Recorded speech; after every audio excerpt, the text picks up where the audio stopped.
Mereka berdua secara tak terduga adalah seorang kultivator. Kultivasi mereka juga lumayan. Pria tua berjubah biru itu berada di lapisan ke-9 pemurnian Ki.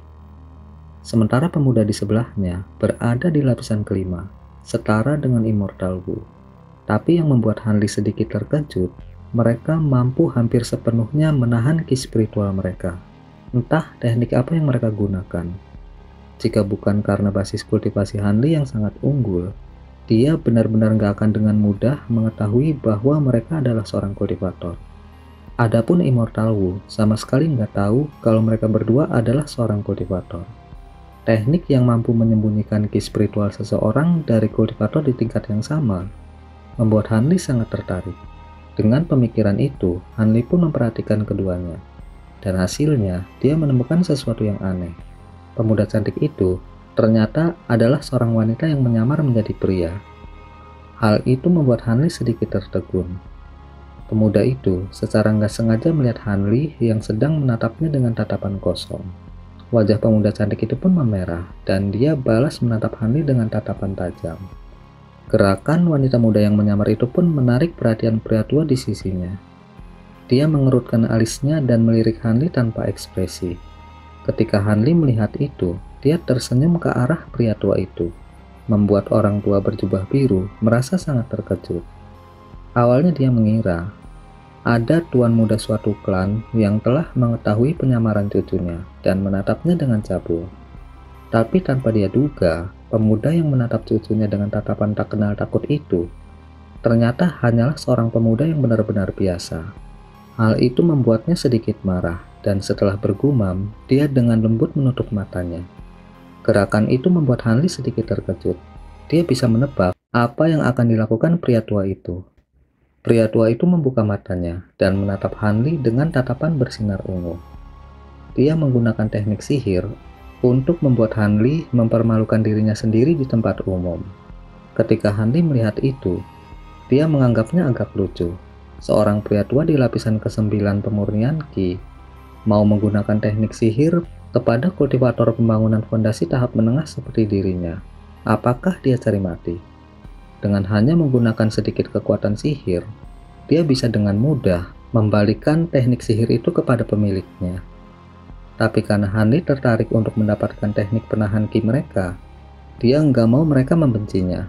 Jadi dia hanya tersenyum dan menatap pria tua itu dengan tatapan biasa. Hal itu membuat senyum dingin pria tua itu perlahan menjadi ekspresi keterkejutan dan segera memperlihatkan penampilan takjub. Dalam hati dia mengeluh, karena dia sadar itu bukanlah sesuatu yang baik. Tapi saat dia berniat mengalihkan pandangannya, itu udah terlambat. Dia sama sekali nggak bisa mengalihkan pandangannya dari mata Hanli yang menariknya seperti magnet. Hal itu membuat pria tua itu sangat terkejut dan ketakutan, sekaligus merasa sangat menyesal. Dia sama sekali nggak menyangka kalau pemuda yang tampak sangat biasa itu sebenarnya adalah seorang kultivator. Bahkan kultivasinya jauh lebih tinggi darinya. Seandainya aja dia tahu, dia nggak akan dengan begitu bodohnya menggunakan teknik mimpi buruk. Dan sekarang kesadarannya telah jatuh di bawah kendali penuh pihak lain. Dia benar-benar nggak mampu untuk melepaskan diri dari genggamannya. Hal itu membuatnya semakin ketakutan. Dan dalam sekejap, dahinya dipenuhi butiran keringat sebesar kacang kedelai. Wajahnya pun menjadi pucat. Namun, matanya masih menatap Hanli dengan kaku. Wanita muda berpakaian pria di sampingnya akhirnya sadar ada sesuatu yang salah dengan kakeknya. Dia dengan cemas menarik lengan baju pria tua itu dengan tergesa-gesa. Dan anehnya, tindakan wanita muda itu membuat si kakek terbebas dari kekuatan sihir yang mengurungnya, memungkinkannya bisa dengan mudah melepaskan diri dari tatapan Hanli dan membebaskannya dari serangan balik teknik mimpi buruk. Dia sadar kalau dirinya baru aja lolos dari mimpi buruk. Tapi walaupun telah berhasil melepaskan diri, pikirannya masih tertinggal. Dan untuk sesaat, dia hanya menatap dengan kosong. Sampai akhirnya dia sadar sepenuhnya. Tapi tubuh bagian belakangnya basah oleh keringat dingin. Dia pun buru-buru mengucapkan beberapa patah kata dengan suara lembut dan ekspresi ketakutan kepada cucunya. Setelah itu, dia nggak berani lagi melihat ke arah Hanli. Dia dengan jelas mengerti kalau cucunya gak mungkin bisa mematahkan linglungnya dengan begitu mudah. Kecuali pemuda itu memang sengaja melepaskannya. Tapi walaupun begitu, dia berpikir akan lebih baik jika dia dan cucunya segera pergi jauh-jauh dari tempat itu. Karena pemuda berpenampilan biasa itu memiliki basis kultivasi yang benar-benar menakutkan. Selain itu yang membuatnya bingung, meskipun dia telah menggunakan teknik mata surga untuk memeriksa pemuda itu, dia nggak bisa melihat sedikit pun kekuatan spiritual di tubuhnya. Makanya dia menggunakan teknik mimpi buruk kepadanya. Dan saat menebak kemungkinan basis kultivasi Hanli, tiba-tiba wajahnya menjadi sangat pucat. Wanita muda yang melihat itu pun terkejut dan merasa heran, karena biasanya kakeknya selalu bersikap tenang. Dia pun jadi penasaran apakah pemuda yang tampak biasa itu memang benar-benar menakutkan. Saking penasarannya, dia nggak bisa menahan keinginannya menoleh dan mempelajari Hanli. Namun sebelum dia menggerakkan kepalanya, pria tua itu yang sepertinya tahu maksud wanita muda itu, tiba-tiba berbisik dengan muram agar jangan memprovokasi pemuda itu. Karena kemungkinan besar, dia adalah seorang kultivator pembangunan fondasi. Jadi apapun yang terjadi, jangan memancing kemarahannya. Kata-kata kakeknya membuat wanita muda itu sangat terkejut. Dia benar-benar nggak percaya. Bagaimana mungkin pemuda yang masih sangat muda itu adalah seorang kultivator pembangunan fondasi. Meskipun wajah menawan wanita muda itu mengungkapkan keraguan, tapi dia berpikir kakeknya nggak mungkin berbohong. Akhirnya dengan susah payah, dia menahan keinginannya untuk melihat ke arah Hanli. Melihat itu, Hanli pun merasa sangat puas karena dia bisa memberikan pelajaran kecil tanpa membuat mereka terluka. Kemudian, dia mengirimkan suara kepada pria tua itu. Pria tua itu pun segera mendengar suara Hanli yang berkata, "Nanti setelah pesta usai, jangan dulu buru-buru pergi. Tunggu saya di gerbang belakang kediaman pangeran, karena ada beberapa hal yang mau saya tanyakan." Suara itu penuh dengan nada perintah yang gak bisa dibantah. Hal itu membuat pria tua itu sangat terkejut, dan dalam hati mengutuk tanpa akhir.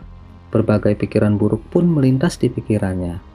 Tapi mengingat pemuda itu sepertinya bukan orang yang kejam, dia merasa nggak akan ada bahaya apapun. Malah ini merupakan kesempatan langka untuk bisa menjalin hubungan baik dengan seorang kultivator pembangunan fondasi. Walaupun dia memikirkan pikiran-pikiran yang menghibur, tapi hatinya berantakan dan sangat gelisah. Dia benar-benar menderita tanpa akhir. Ketika Hanli melihat itu, dia tersenyum tipis dan mengalihkan perhatiannya ke Tuan Abadi. Pada saat itu, Tuan Abadi telah selesai memeriksa sebagian besar kerumunan, tapi dia masih belum menemukan seseorang yang memiliki takdir abadi. Tuan dan nona muda yang dinyatakan gak memiliki takdir abadi hanya bisa kembali ke tempat duduk mereka dengan sedih. Begitu juga orang tua mereka. Hanli sedikit bingung dengan istilah takdir abadi, tapi yang jelas kultivator tua itu sedang mencari seseorang dengan akar spiritual. Dia memeriksa setiap pemuda dengan sangat hati-hati. Sepertinya dia memang benar-benar ingin menerima murid. Jika tidak, dia bisa aja menunjuk beberapa orang secara acak. Namun Hanli merasa mencari murid di sini adalah sebuah usaha yang sia-sia. Di antara 50 hingga 60 orang itu, kemungkinan menemukan seseorang dengan akar spiritual benar-benar terlalu rendah. Saat Hanli memikirkan itu, kultivator tua berteriak dengan keras, "Anak ini memiliki karma abadi, saya bisa menerimanya sebagai murid."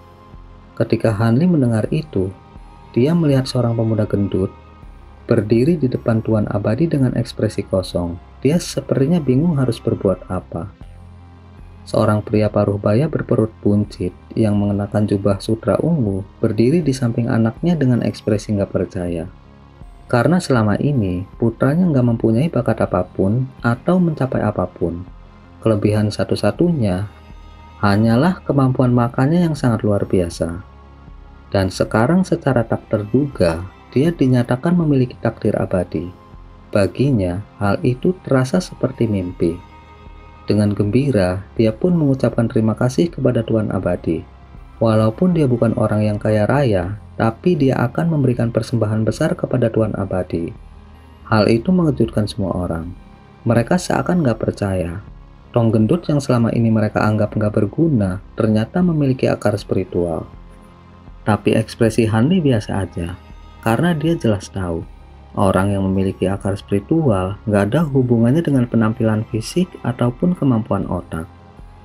Tapi bisa menemukan seseorang dengan akar spiritual hanya dari kelompok kecil, itu agak mengejutkan Hanli. Tampaknya keberuntungan kultivator tua itu cukup bagus. Tapi orang lain yang berada di aula nggak paham tentang hal itu. Mereka pun mulai berbisik dan meragukan keaslian Tuan Abadi. Ketika pangeran melihat itu, wajahnya menunjukkan ekspresi ketidaksenangan. Tapi karena orang-orang di aula itu adalah teman-teman baiknya selama bertahun-tahun, jadi dia juga nggak bisa mengatakan sesuatu yang nggak menyenangkan. Dia hanya bisa dengan bijaksana meminta Tuan Abadi untuk menunjukkan sedikit teknik sihirnya. Setelah mendengar kata-kata Pangeran Sin, semua orang pun menjadi diam dan menunggu untuk melihat apa yang akan dilakukan oleh Tuan Abadi. Setelah bergumam sejenak, Tuan Abadi yang juga tahu kalau orang-orang mulai meragukannya menyetujui permintaan pangeran. Kemudian dia memanggil semua orang untuk mengikutinya ke area terbuka di depan aula. Semua orang pun mengikutinya keluar aula. Hanli dengan acuh tak acuh juga mengikuti mereka keluar. Sedangkan pria tua berbaju biru dan cucunya sama sekali nggak bergerak dari tempatnya. Sepertinya mereka sangat tertekan karena masalahnya dengan Hanli. Setelah tiba di luar aula tamu, Tuan Abadi berdiri di tengah-tengah kerumunan orang yang mengelilinginya dan mulai menggumamkan mantra samar dengan suara rendah. Orang-orang yang menonton di sekitarnya menahan napas dan menatap Tuan Abadi tanpa bergerak. Saat itu, Tuan Abadi menggabungkan kedua telapak tangannya, dan setelah dia memisahkannya, dua bola api berukuran kepalan tangan muncul di tangannya. Suhu di dekatnya tiba-tiba naik dan bau api memenuhi udara. Sebenarnya itu hanyalah teknik bola api, sebuah teknik dasar yang diketahui oleh semua kultivator dengan akar spiritual api. Tapi apa yang menurut para kultivator adalah hal biasa, bagi para manusia itu adalah sesuatu yang luar biasa ajaib. Tapi adegan berikutnya gak hanya membuat orang-orang semakin terpana, tapi juga sangat mengejutkan Hanli. Itu karena Tuan Abadi mengubah bola api menjadi burung api kecil yang sangat indah. Hanli yang melihat itu gak berani mempercayai matanya sendiri. Dia berkata dalam hati, mungkinkah itu teknik burung api? Teknik burung api adalah salah satu teknik sihir kelas menengah yang Hanli sendiri gak bisa pahami. Tapi secara tak terduga, kultivator Temurian Ki itu bisa menggunakannya. Hal itu terlalu sulit untuk dipercaya. Tapi keterkejutan Hanli hanya berlangsung sesaat. Dia segera menemukan perbedaan besar antara burung api itu dan teknik burung api yang asli. Meskipun burung kecil yang dibuat dari bola api itu mirip dengan teknik sihir burung api, perbedaan ukurannya terlalu besar. Ketika burung dari teknik burung api melebarkan sayapnya, itu membentang lebih dari 3 meter. Tapi burung api yang diciptakan Tuan Abadi hanyalah seukuran kepalan tangan. Jadi jelas itu bukan teknik burung api, sepertinya itu hanyalah perubahan bentuk. Setelah menyadari hal itu, Hanli pun menertawakan dirinya sendiri. Hampir aja dia tertipu, dan itu benar-benar memalukan. Namun teknik manipulasi api orang itu benar-benar mencengangkan, dan itu membuat Hanli tertarik. Dalam pertunjukan berikutnya, setelah burung api kecil itu melebarkan sayapnya, tiba-tiba burung itu jatuh ke lantai dan berubah menjadi seekor anjing kecil yang dengan riang berlari mengelilingi Tuan Abadi. Gak lama kemudian, anjing kecil itu menjelma menjadi ular api, lalu menjadi orang kecil. Rangkaian pertunjukan menakjubkan itu membuat semua orang tercengang. Kemudian, Tuan Abadi merubah nyala api menjadi seekor kuda kecil yang menyerbu ke arah pohon ceri kecil yang berada di samping halaman. Dalam sekejap mata, pohon kecil itu pun terbakar dan berubah menjadi abu, dan pertunjukan pun selesai. Para penonton terbangun dari linglung dan segera mengeluarkan kata-kata pujian kepada Tuan Abadi. Pangeran Sin memandang kerumunan yang bersorak sambil tersenyum puas. Dulu, para kultivator muncul di hadapan klan dan bangsawan berpengaruh. Tapi entah kenapa, mereka secara bertahap nggak lagi berhubungan dengan dunia fana. Oleh karena itu, kultivator dengan cepat menjadi bahan cerita rakyat. Bahkan sebagai kerabat keluarga kerajaan, Pangeran Sin juga baru kali ini melihat seorang kultivator. Para manusia tentu aja nggak tahu. Saat para kultivator masih sering muncul di dunia fana, dunia kultivasi belum mendirikan Majelis Agung Immortal.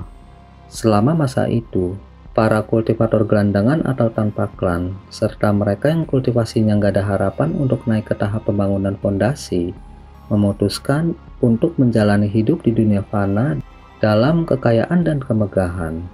Namun dengan munculnya Majelis Agung Immortal, para kultivator bisa memperjuangkan harapan mereka untuk mencapai tahap pembangunan fondasi. Jadi, mereka memilih untuk berkultivasi dengan pahit jauh di dalam pegunungan. Tentu aja para kultivator bejat yang gak memiliki niat untuk berkultivasi adalah pengecualian dan jumlah mereka sedikit. Mereka akan menjadi tamu terhormat dari klan ataupun bangsawan yang kaya dan memasuki pengasingan total. Mereka nggak berani membiarkan orang luar mengetahui keberadaan mereka. Bagaimanapun, menjadi tamu dari beberapa klan fana akan membuat mereka dipandang rendah di dunia kultivasi. Dengan demikian, meskipun gak jarang para kultivator muncul di dunia fana, tapi mereka yang bersedia untuk bergaul dengan bangsawan berpengaruh dan menjadi tamu terhormat akan sangat sedikit. Para kultivator yang berbaur dengan manusia menyembunyikan kemampuan dan tindakan mereka dengan sangat tersembunyi. Hal itu untuk mencegah sesama kultivator meremehkan mereka. Oleh karena itulah, orang-orang yang melihat pertunjukan Immortal Wu benar-benar sangat terkejut dan segera menganggapnya sebagai makhluk surgawi. Di bawah tatapan semua orang, kultivator tua berambut putih itu kembali ke aula besar dengan penampilan bangga. Pada saat itu, orang-orang yang belum diuji berkerumun di dekatnya untuk diperiksa apakah mereka memiliki akar spiritual. Dengan semangat, kultivator tua itu memeriksa semua orang tanpa terkecuali. Sayangnya, cucu Patua Hua dan para tuan dan nona muda dari klan Qin gak ada satupun yang memiliki akar spiritual. Mereka hanyalah manusia biasa. Hal itu membuat mereka sangat terpukul dan hanya bisa dengan sedih meninggalkan Tuan Abadi. Mereka pun mulai melihat Tong Gendut dengan tatapan iri. Hal itu membuat Tong Gendut dan ayahnya tersenyum lebar dan merasa sangat bangga. Sesaat kemudian, sepasang pelayan berpakaian rapi masuk ke aula dengan nampan besar berisi makanan enak dan anggur. Kemudian dengan keterampilan yang tak tertandingi, mereka berjalan ke setiap meja, mengisi setiap gelas dengan anggur merah muda yang bersinar. Dalam sekejap mata, aula besar dipenuhi dengan aroma hidangan dan alkohol. Pangeran pun mengangkat gelas anggur di atas kepalanya dan mengajak semuanya untuk minum. Segera setelah semua orang minum, suasana aula pun menjadi ramai. Perjamuan akhirnya dimulai. Tapi Tuan Abadi nggak ikut pesta. Ketika Pangeran Sin mengangkat cangkir anggurnya, dia pergi tanpa berkata-kata. Walaupun semua orang kecewa, tapi mereka mengerti. Bagaimana mungkin Tuan Abadi berpesta seperti manusia? Di tengah pesta, Pangeran Sin memanggil sekelompok penari wanita. Pesta pun menjadi semakin meriah. Pada saat itu, seorang pemuda berpakaian putih yang tampak berusia sekitar 20 tahun memasuki aula. Dia memiliki perawakan tinggi kurus dan tampak sangat terpelajar. Setiap gerakannya memiliki ketenangan yang elegan. Itu benar-benar sosok kekasih ideal yang diidamkan banyak wanita muda. Pemuda itu adalah Pangeran Muda Ming, putra dari Pangeran Sin. Pangeran yang sedang berada di meja ketua Qin memanggil Pangeran Muda untuk menyapa ketua Qin. Pangeran Muda pun berjalan dengan senyuman dan menyapa ketua Qin dengan sopan. Ketua Qin dan Patua Hua buru-buru berdiri untuk menyambutnya. Mereka juga memperkenalkan junior di belakang mereka. Han Li termasuk di antara mereka yang diperkenalkan. Ketika Han Li diperkenalkan, mata Pangeran Sin berbinar saat dia berulang kali menaksir Han Li dengan penuh minat. Wajahnya tersenyum misterius. Jelas, orang ini mengetahui sedikit detail dari rumor seputar Han Li. Hal itu membuat Han Li merasa malu. Gak tahu apa yang dipikirkan Pangeran Sin, tapi dia secara tak terduga meminta Pangeran Muda itu menemui Han Li sambil tersenyum. Setelah mendengar panggilan ayahnya, Pangeran Muda pun dengan sopan menyapa Han Li. Kemudian, dia menangkupkan tangannya ke arah Hanli dengan ekspresi lembut. Entah bagaimana, setiap momen yang dilakukan oleh pangeran muda yang anggun itu bisa memikat beberapa nona muda di dekatnya, membuat mereka nggak bisa melepaskan diri dari pesonanya. Hanli pun membalas penghormatan pangeran dengan penampilan bingung dan bodoh, seolah dia terlalu gugup. Namun di dalam hatinya, dia merasa dirinya berada dalam situasi yang berbahaya. Pangeran muda itu memberinya perasaan bahaya yang mirip dengan kepala pelayan. Meskipun nggak sebesar kepala pelayan, tapi nggak diragukan lagi, itu adalah perasaan bahaya yang sama. Dan itu membuat Hanli sangat terkejut dan tenggelam dalam kebingungan.